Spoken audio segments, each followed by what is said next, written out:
जय हिंद साथियों। स्वागत है आप सभी का हमारे YouTube चैनल ज्ञान आरवीएल में। साथियों, हम आपको बता दें कि आपको जो वीडियो एग्ज़ाम लगे हैं उसके लिए और जूनियर असिस्टेंट के जो आपके एग्ज़ाम आने वाले हैं या फिर यूपी पुलिस के जो फॉर्म आने वाले सभी एग्ज़ाम्स के लिए मोस्ट इम्पॉर्टेंट क्लासेस हम रेगुलर लेकर के आ रहे हैं आप सभी के सामने। आपको बताते हैं हम हिंदी और जीके की सारी तैयारी आप सभी करवाने वाले हैं। तो उसी दोस्तों लक्ष्य में हम आ चुके हैं गुप्त काल, ठीक है, यानी गुप्त वंश के बारे में आज पढ़ेंगे, जो कि जिनका समय का था 240 से लेकर के 540 ईस्वी तक दोस्तों, ठीक है। और यहाँ से दोस्तों भरपूर क्वेश्चन आपके एग्जाम में पूछे आते हैं। आपको बता दें इसके पहले क्लासें नहीं देखी तो आप जाइए हमारे डिस्क्रिप्शन में, वहाँ दोस्तों मिल जाएगा, या फिर सीधा आप प्ले लिस्ट पे विजिट करिए। अब साथियों जैसे आप प्ले लिस्ट पे आएंगे ज्ञान आर करके तो आपको थोड़ा सा नीचे आना, ये देखिए मिल जाएगा UP triple S exam full course दोस्तों। यहाँ पे आपको सभी प्रकार के जो चैप्टर हैं दोस्तों उनका हमने अलग अलग प्ले लिस्ट बनाया। जैसे देखिए हिंदी साहित्य आप यहाँ से पूरी करवा दें, पढ़ लीजिए, हिंदी भी हम पूरी करवा दें, यहाँ से पढ़ लीजिएगा, संविधान पढ़ लीजिएगा, और यहाँ पे क्लिक करिएगा, आपको एक एक चीज़ और भी आपको खुलते जाएंगे और आप पढ़ लीजिएगा। चलिए दोस्तों शुरू करते हैं आज की क्लास को। साथियों इसके पहले हम मौर्योत्तर काल पढ़ चुके थे। अब दोस्तों हम देखें गुप्त काल।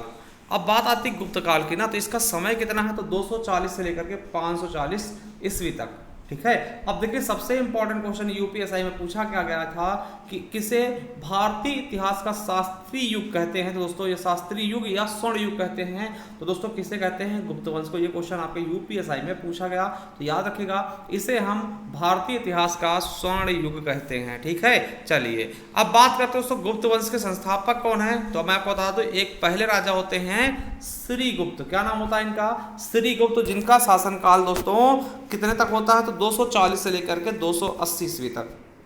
समझिएगा सबसे पहले शासक कौन होते हैं गुप्त वंश के, श्रीगुप्त, जिनका शासनकाल 240 से लेकर के 280 ईस्वी तक होता है दोस्तों। और मैं आपको बता दूं इन्हें ही इसका दोस्तों संस्थापक माना जाता है। आपसे पूछेगा कि गुप्त वंश की स्थापना किसने की या फिर गुप्त वंश के संस्थापक कौन है, तो आप बताएंगे श्रीगुप्त जी, ठीक है। तो श्रीगुप्त द्वारा इसकी स्थापना की गई गुप्त वंश की। और आपको बता दें कि श्रीगुप्त ने दोस्तों आदिराज की उपाधि धारण की, ठीक है। चलिए इसके बाद दोस्तों मैं बता दूं, इसके बाद दोस्तों आते हैं घटोत्कच गुप्त ना, इनके पुत्र आते हैं जो कि गद्दी बैठते हैं। घटोत्कच जिनका नाम होता है घटोत्कच गुप्त दोस्तों, वो 280 से लेकर के 319 ईस्वी तक बैठते। देखिए ज्यादा इंपॉर्टेंट है नहीं, इनके बारे में हम कुछ देखेंगे भी नहीं, बस दूसरे नंबर पे कौन, घटोत्कच गद्दी बैठते, ठीक है। अब इनके बाद दोस्तों कौन गद्दी बैठेगा, चंद्रगुप्त प्रथम दोस्तों, और यहां से संपूर्ण हिस्ट्री शुरू हो जाएगी, ठीक है। अब देखिए चंद्रगुप्त प्रथम ने बहुत सी चीजें करी, ठीक है। क्या किया, बहुत सा योगदान दे दोस्तों, इसलिए इनके काल को हम किस रूप में जानते हैं दोस्तों। आपको बता दें कि 319 से 335 तक इन्होंने शासन किया। किसने, चंद्रगुप्त प्रथम ने, तीसरे शासक थे, और इन्हें ही दोस्तों वास्तविक संस्थापक माना था। देखिए वास्तविक संस्थापक वो होता जो दोस्तों साम्राज्य को बढ़ाता है या कोई अच्छे काम करता है। दोस्तों आपसे पूछेगा कि गुप्त वंश के संस्थापक कौन है, तो आप बताएंगे श्रीगुप्त। अगर वही पूछ ले गुप्त वंश के वास्तविक संस्थापक कौन है, तो आप बताएंगे चंद्रगुप्त प्रथम, ठीक है। और दोस्तों चंद्रगुप्त प्रथम ने महाराजाधिराज की उपाधि धारण की, ठीक है। कौन सी उपाधि, महाराजाधिराज की। और आपको बता दें कि चंद्रगुप्त प्रथम दोस्तों 319 ईस्वी में गद्दी पर बैठते, इसीलिए दोस्तों 319 ईस्वी में गुप्त संवत चलाया दोस्तों। याद रखेंगे यूपीएसआई में पूछा गया। जैसे आपको पता है जैसे शक संवत हमने बताया था कनिष्क द्वारा चलाया जाता ना, वैसे ही गुप्त संवत दोस्तों किसके द्वारा दोस्तों, चंद्रगुप्त मौर्य के द्वारा, सॉरी चंद्रगुप्त प्रथम के द्वारा, मौर्य नहीं चंद्रगुप्त प्रथम के द्वारा चलाया गया था ना। ये क्वेश्चन भी आपको यूपीएसआई 2021 में पूछा जा चुका है, ठीक है। चलिए और आपको बता दें प्रथम गुप्त काल जिसने दोस्तों चांदी के सिक्के चलाए ना, मतलब कि गुप्त काल में सबसे पहले चांदी सिक्के किसने चलाया, तो चंद्रगुप्त प्रथम ने, ठीक है। और आपको बता दें कि इनका विवाह लिच्छवी की राजकुमारी, क्या नाम होता है, कुमार देवी, देखिए राजकुमारी है, इनका नाम कुमार देवी है दोस्तों, इनसे विवाह कर लेते हैं चंद्रगुप्त प्रथम, ठीक है। समझ में आ गया। तो दोस्तों सबसे इंपॉर्टेंट अगर मैं इनकी बात करूं तो क्या होगा कि वास्तविक संस्थापक कौन है, तो आप बताएंगे चंद्रगुप्त प्रथम। या फिर दोस्तों गुप्त संवत किसने चलाया दोस्तों, वो भी चंद्रगुप्त प्रथम ने। कब चलाया, 319 ईस्वी में, ठीक है। चलिए अब उसके बाद दोस्तों चौथे शासक आते सबसे खतरनाक याद रखिएगा चौथे शासक कौन होते हैं? समुद्रगुप्त। दोस्तों इनसे क्वेश्चन तो आपके एग्जाम में बहुत ज्यादा पूछे जाते हैं, ठीक है। चंद्रगुप्त के बाद कौन आएंगे? समुद्रगुप्त। दोस्तों 335 ईस्वी से लेकर के 380 ईस्वी तक दोस्तों इनका शासन होता है। अब देखिए इन्हें दोस्तों भारत का नेपोलियन कहा जाता है। याद रखिएगा किसने कहा? तो आप बता दें विसेंट स्मिथ ने इन्हें भारत का नेपोलियन कहा। क्योंकि दोस्तों क्यों कहा? तो इन्होंने दोस्तों क्योंकि इन्होंने 9 तथा देखिए 9 राजा दोस्तों उत्तर भारत के इन्होंने हराए थे और 12 राजा दक्षिण भारत के। दोस्तों आपको पता है नेपोलियन एक ऐसा योद्धा था जो दोस्तों बहुत से राजाओं को हराता ना। उसी प्रकार से समुद्रगुप्त ने दोस्तों उत्तर भारत के 9 राजाओं को पराजित किया, उसके अलावा दक्षिण भारत के 12 राजाओं को पराजित किया था, इसीलिए इसको क्या बोला गया? भारत का नेपोलियन मेरे दोस्तों, ठीक है। ये क्वेश्चन आपने देखिए यूपीएसआई में क्या पूछा गया था कि दोस्तों भारत का नेपोलियन किसको कहते हैं? समुद्रगुप्त को। अब दोस्तों एसएससी जीडी में क्या पूछा गया कि दोस्तों समुद्रगुप्त ने दक्षिण भारत के कितने राजाओं को पराजित किया था? तो 12 राजाओं को। तो ऐसे क्वेश्चन आपके एग्जाम में पूछे गए हैं, ठीक है। अब दोस्तों इससे किस किस नाम से जानते हैं दोस्तों बता दें आपको। इसे परक्रमांक कहते हैं, कविराज कहते हैं, व्याघ्र पराक्रमांक कहते हैं। तो याद रखिएगा ये किसके? समुद्रगुप्त के कुछ नाम हैं।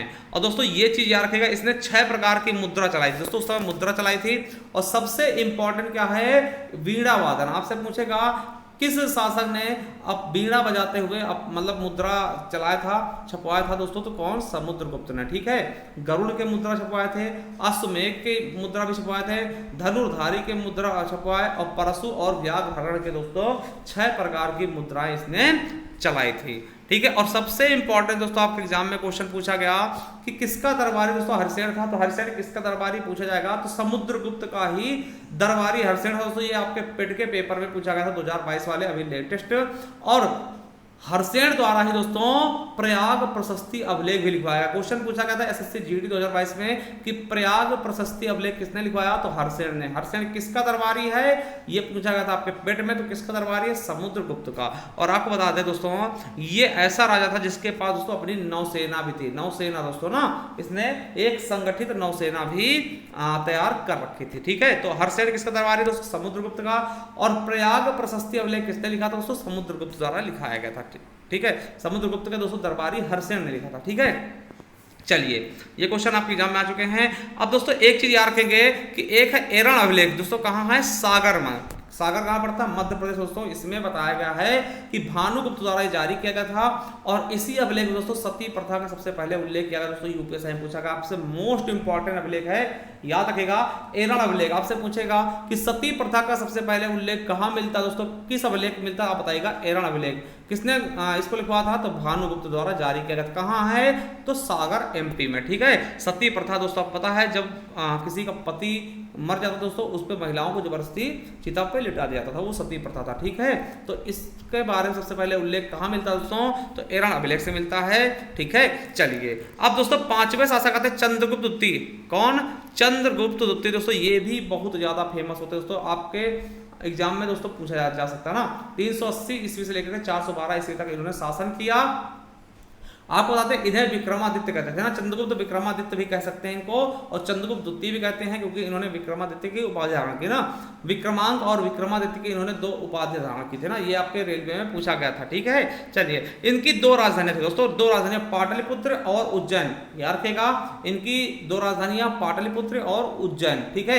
इनकी पुत्री का नाम क्या था दोस्तों? प्रभावती गुप्त। दोस्तों ये क्वेश्चन आपके इलाहाबाद हाईकोर्ट 2022 में पूछा गया, ठीक है, कि चंद्रगुप्त द्वितीय की पुत्री का नाम क्या था दोस्तों? प्रभावती गुप्त, ठीक है। आपको बता दें कि इसने दोस्तों यानी चंद्रगुप्त द्वितीय ने किसको हराया था? शक शासक थे जिनका नाम था रुद्र सिंह तृतीय। क्या दोस्तों? शक शासक रुद्र सिंह तृतीय को हराया था और उन्हें हराने के बाद दोस्तों सकारी की उपाधि इन्होंने धारण की थी, ठीक है। और दोस्तों इन्हीं के समय याद रखेंगे इन्हीं के समय चंद्रगुप्त विक्रमादित्य के समय दोस्तों क्या होता है कि प्रथम चीनी यात्री फाहेयान दोस्तों भारत आता है, जो कि दोस्तों 399 से लेकर के 414 ईस्वी तक दोस्तों भारत में रहता है, ठीक है। ये क्वेश्चन आपके पेट में पूछा गया कि फाहेयान किसके समय भारत आता दोस्तों? तो आप बताइएगा चंद्रगुप्त द्वितीय या फिर चंद्रगुप्त विक्रमादित्य के समय में, ठीक है। और इनकी दोस्तों जो फाहेयान थे इसकी एक पुस्तक थी, इसने पुस्तक लिखा था जिसका नाम था फाक्यों की, ठीक है, फायान की पुस्तक क्या थी, फाके की। फायान किसके दरबार में आया,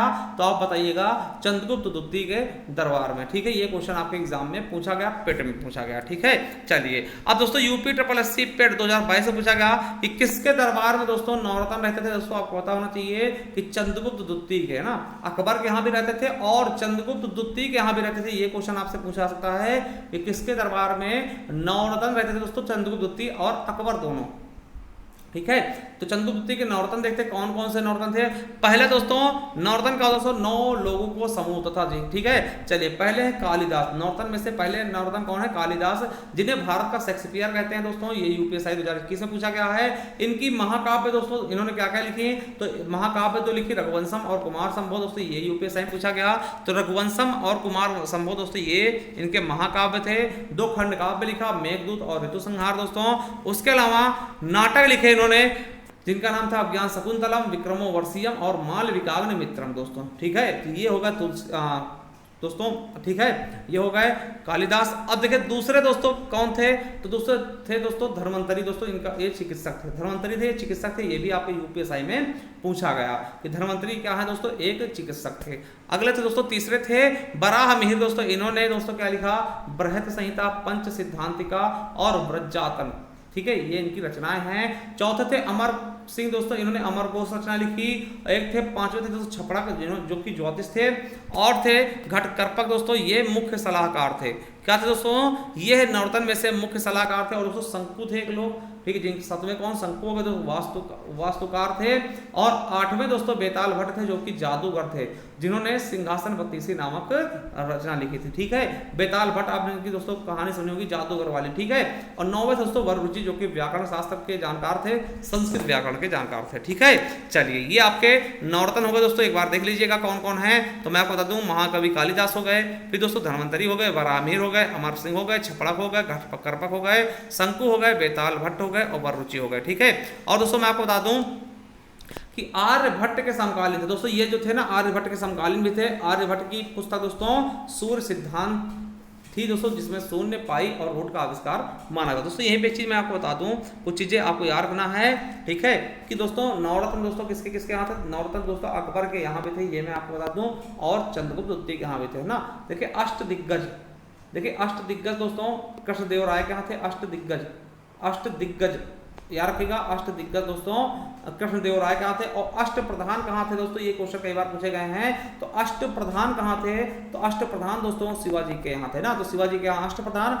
अष्टदिग्गज देवराय सिंह देवराय के यहाँ दोस्तों, कृष्णदेवराय के यहाँ। और नवरत्न दोस्तों आपके चंद्रगुप्त द्वितीय और दोस्तों किसके यहाँ, अकबर के यहाँ। ठीक है, ये चीज याद रखेंगे। चलिए अगले हैं मेरे दोस्तों कुमार गुप्त प्रथम दोस्तों, जिन्हें हम महेंद्रगुप्त भी कहते हैं। इनका शासनकाल 415 से 455 ईस्वी तक रहा। इनके शासनकाल में दोस्तों नालंदा विश्वविद्यालय की स्थापना हुई थी। ये SSC GD 2022 में पूछा गया कि नालंदा विश्वविद्यालय की स्थापना कब की गई दोस्तों, किसके समय में, कुमार गुप्त प्रथम के समय में। ठीक है, और आपको बताते हैं कि कुमार गुप्त ने अश्वमेध यज्ञ किया और अश्वमेध प्रकार के मुद्राएं भी जलाई। मतलब कि अश्वमेध यज्ञ किसने करवाया, तो कुमार गुप्त ने कराया। और वैसे दोस्तों मुद्राएं भी चलाई। ठीक है, कुमार गुप्त के समय दोस्तों सर्वाधिक, समझिएगा, कुमार गुप्त के समय सर्वाधिक गुप्तकालीन अभिलेख दोस्तों प्राप्त हुए हैं, जिनकी संख्या क्या है, 18। सबसे ज्यादा गुप्तकालीन अभिलेख किसके समय प्राप्त हुए, कुमार गुप्त के। चलिए 7वें शासक दोस्तों स्कंदगुप्त। ठीक है, 7वें शासक कौन थे, स्कंदगुप्त। आपको बताते हैं कि हुड़ों का आक्रमण दोस्तों स्कंदगुप्त के शासनकाल में होता है। आपसे पूछा सकता है कि हुड़ों का आक्रमण किसके समय हुआ, स्कंदगुप्त के समय। और आपको बताते हैं कि इसने दोस्तों किसने, स्कंदगुप्त ने सुदर्शन झील के पुनर्निर्माण के लिए दोस्तों गिरनार के प्रशासक चक्रपालित को नियुक्त किया था दोस्तों। पुनर्निर्माण जो आपका सुदर्शन झील था उसके पुनः निर्माण के लिए। ठीक है, तो ये दोस्तों आपका गुप्त वंश हो चुका है। ठीक है, अब गुप्तकालीन कुछ मंदिर देख ले दोस्तों, जहां से आपके एग्जाम में क्वेश्चन पूछे जाते हैं। जैसे दोस्तों एरण का विष्णु मंदिर कहाँ है, तो एरण सागर जिला MP है ना, सागर जिला है दोस्तों, MP में पड़ता है एरण का विष्णु मंदिर। बुमरा का शिव मंदिर कहाँ पर दोस्तों, बुमरा सतना में, ये गुप्तकालीन मंदिर है। ठीक है, सांची का मंदिर दोस्तों सांची मध्य प्रदेश में पड़ता है, ग्रुप D में पूछा गया क्वेश्चन। ठीक है, अगला है तिगवा का कंकाली देवी मंदिर दोस्तों कहाँ पड़ता है, तो जबलपुर मध्य प्रदेश में। अगला है भीतर गांव का कृष्ण मंदिर कहाँ पड़ता है दोस्तों, कानपुर में। और देवगढ़ का दशावतार मंदिर दोस्तों कहाँ पड़ता है, ललितपुर उत्तर प्रदेश दोस्तों, बहुत बार पूछे गए क्वेश्चन। ठीक है, चलिए अब दोस्तों गुप्तकालीन हम साहित्य देख लें, कौन कौन सी रचनाएं लिखी गई इस समय में, ठीक है। तो विष्णुगुप्त की रचना है पंचतंत्र, दोस्तों आपके यूपी SSC पेट में पूछा गया, बहुत ही ज्यादा इंपॉर्टेंट, ठीक है। विष्णुगुप्त की रचना कौन सी है, सॉरी विष्णु शर्मा की रचना कौन सी है, पंचतंत्र। शूद्रक की रचना कौन सी है, मृच्छकटिकम है। वात्सायन की रचना कौन है, कामसूत्र, दोस्तों ये आपके यूपीएससी में पूछा गया है। अगला है भास्कराचार्य की दोस्तों रचना कौन है, सिद्धांत शिरोमणि। दंडिन की रचना कौन है, 10 कुमार चरित्र और काव्य दर्शन। और सिद्ध सेन की रचना कौन सी है, तो न्यायावतार। और चरक की रचना कौन सी दोस्तों, चरक संहिता। दोस्तों ये चरक संहिता, दोस्तों चरक कौन थे दोस्तों आपको बता दें, ये भी चिकित्सक थे, है ना। चलिए आर्यभट्ट की आर्यभट्टियम। और विशाख दत्त की दोस्तों मुद्रा राक्षस, दोस्तों इंपॉर्टेंट है, याद रखेगा।